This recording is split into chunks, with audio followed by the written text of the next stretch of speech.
She stood at the entrance of the grandest gala of the year, not confused, not lost, just quietly unwelcome. The velvet rope did not move, the doormen did not step aside, and the woman in the glittering gold gown behind her made no effort to hide her amusement. "No list, no entry," the attendant said firmly, without even glancing at the name she had just provided. He looked her up and down, dismissing her plain black dress, her simple clutch, the absence of diamonds around her neck. She did not look like someone who belonged there, and that was all it took.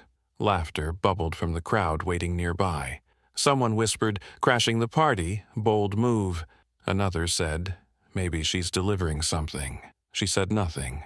She simply stepped back from the rope with grace, as if their judgment did not sting, even though it did. They had no idea who she was.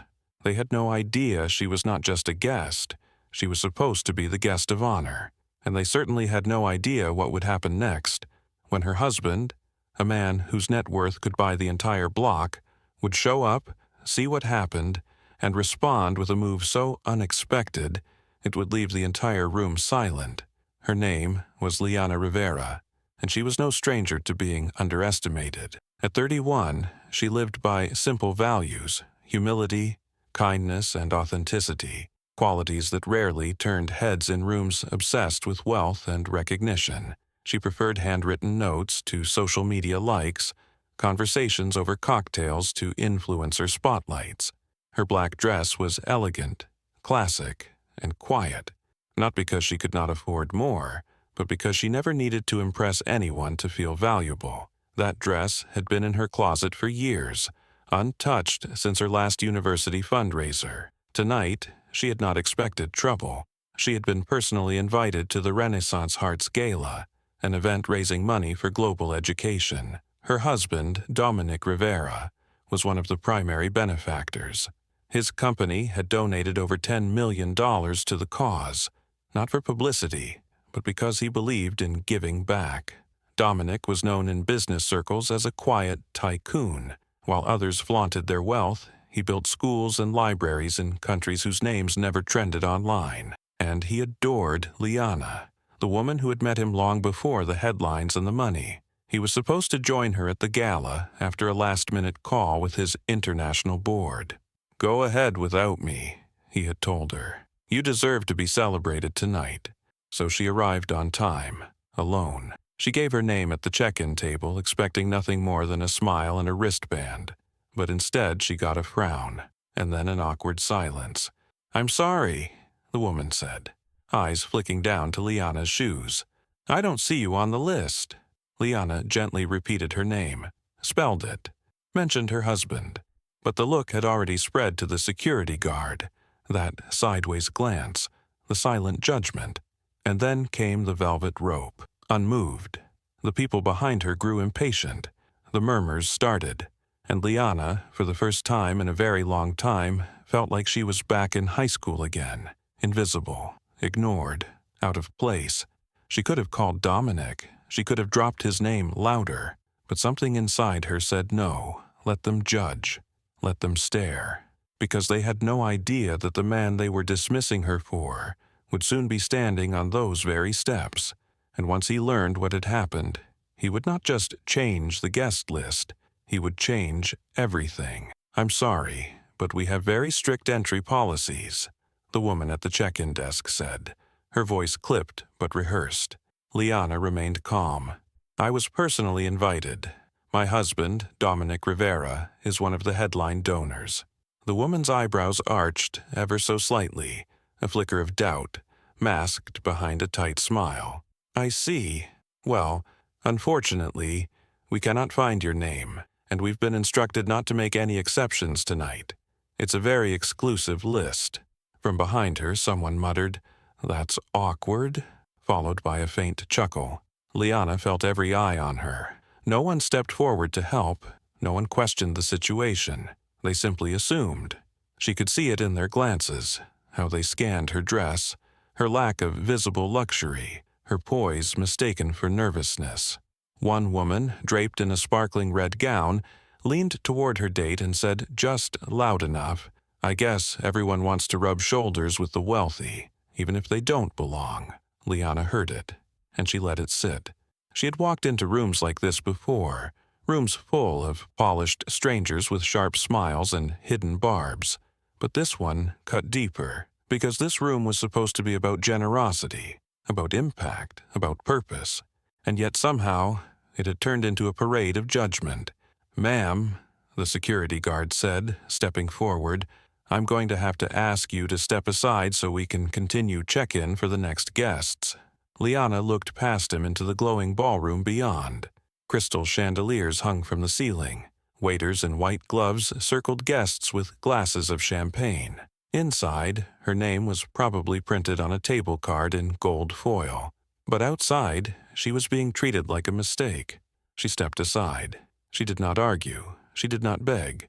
She simply moved with dignity, choosing a quiet corner near the entrance to wait. A man in a navy tux walked by with two friends and chuckled. Maybe she thought it was open bar for everyone. The laughter stung, not because she cared what they thought of her, but because she knew who she was. And still, it did not matter. Not to them. They did not see a woman who had sat through long nights helping draft education grants. A woman who had stood beside her husband not for cameras, but for classrooms. They just saw someone who looked too simple for a black tie event. As the line behind her thinned, the whispers died down, but the ache remained. A staff member passed her without acknowledgement. Another guest asked if she was with catering. She smiled politely and said no, then glanced at the time. Dominic should have been there by now. And then the doorman's radio crackled. A message came through, and whatever it said made the man stiffen. He adjusted his posture, tugged the velvet rope quickly, and stood taller. The woman at the check-in table glanced up and froze.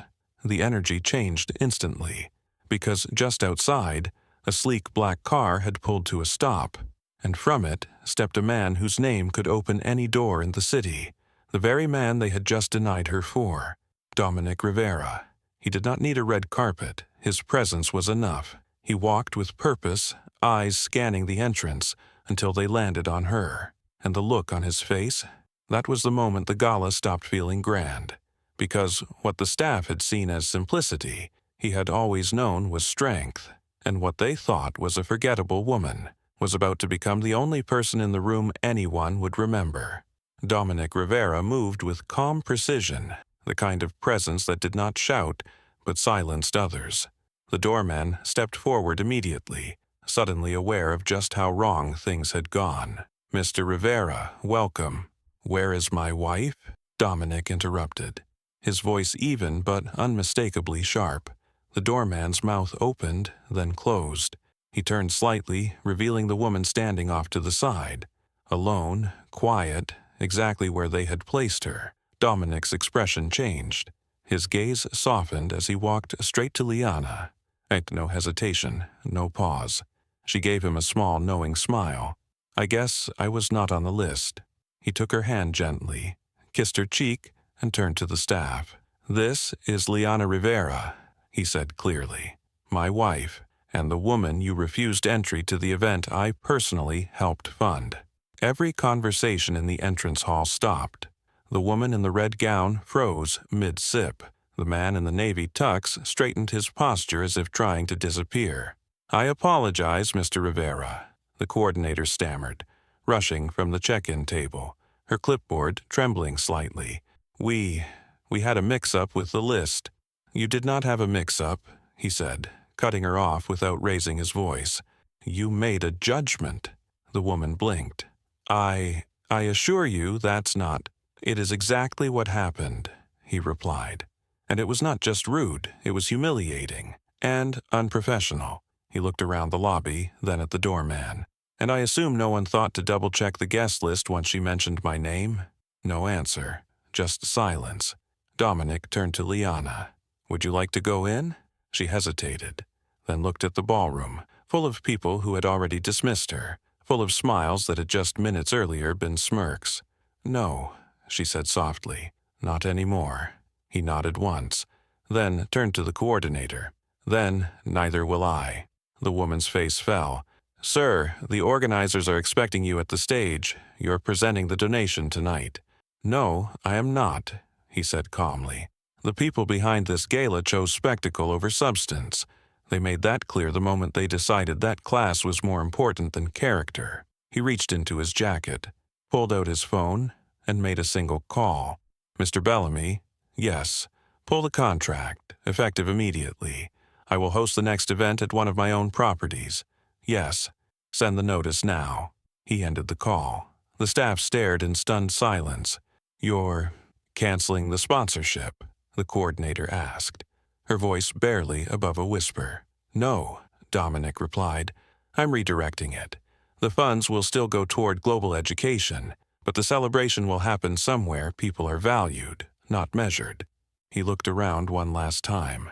"As of this moment, I own this building. The purchase was finalized 2 hours ago. I had planned to announce it later tonight as part of our surprise donation." Gasps rippled through the lobby. Dominic placed an arm around Liana's shoulders. "But now, consider it new management." The velvet rope was quietly removed. The clipboard set down, but it was too late, because the door had already closed. Not just the one to the ballroom, but the one to who they thought she was. Liana Rivera had entered the night as a simple woman. Now she was the reason the entire gala would never be the same. The valet brought the car around within minutes, though no one had called him. People from inside the ballroom slowly filtered out, sensing something had shifted. A few guests tried to make eye contact, to offer nervous smiles of recognition, but Liana walked past them without acknowledgement. Not out of pride, out of peace. She had no interest in being welcomed by those who only respected status. She had seen their true faces already, when they believed she was no one. Dominic opened the car door for her. She slid in gracefully, never once looking back. He joined her on the other side, and as the vehicle pulled away from the venue he now owned, the gala behind them suddenly felt very small. Inside the car, Liana let out a breath she had been holding since the moment she was turned away. "You did not have to do all that," she said softly. "I know," Dominic replied, turning to face her. "But I wanted to." She looked at him for a long moment. "They still will not understand what they did." "They do not need to," he said. "What matters is that you do." He reached for her hand and squeezed it gently. And in that moment it was not about power. It was not about money. It was about something far rarer. Loyalty. Quiet, unwavering loyalty to the woman the world had tried to overlook. Later that night, the press would report a mysterious ownership shift. The gala board would release a vague statement about restructuring, and whispers would circulate about the woman in the plain black dress who walked away with more dignity than the entire guest list combined. No headlines would capture what really happened, but everyone who was there, they would remember. The next morning, Liana sat by the window of their home, coffee in hand, the city waking up quietly below. The chaos of the previous night already felt distant, but the lesson had never been clearer. "Would you ever go back?" Dominic asked gently. She shook her head. "Why return to a place that only respects me when they realize who I'm with?" He nodded slowly, then said the words that had carried her through every storm. "Then we'll build better rooms." And that was the difference. Some people walk into power and use it to push others down, but some, the rare few, use it to lift others up, to rewrite the rules, to remind the world that value does not always wear diamonds or carry last names that open doors. Sometimes value stands quietly in front of velvet ropes and says nothing because it knows the truth always finds its voice. Have you ever been misjudged or made to feel small just because of how you looked? Or have you watched someone's dignity shine through even in the face of disrespect?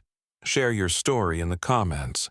Your words might remind someone else that they are not alone. And if you believe in stories that challenge the surface and celebrate real strength, subscribe, hit the bell, and stay connected with us.